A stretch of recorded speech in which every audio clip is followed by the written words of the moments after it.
ना मुझे से टाइपर लोक विषय टिप्पणी दबा चाहे ना अन्याय सांबादिक जदि किए आक्रमण करें घोर अन्याय गवर्नर महोदय एक्स चीफ मिनिस्टर तमें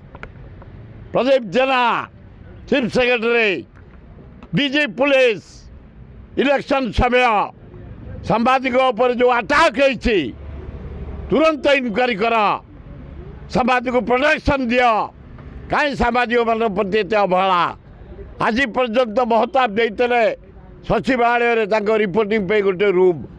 सांबादिक को प्रवेश निषेध सांबादिक मैंने जापरें सेक्रेटेरिएट भितर को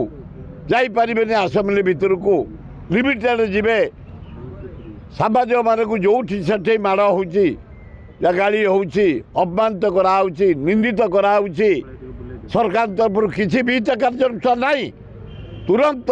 खोर्धार जो घटना घटी इनक्वारी करी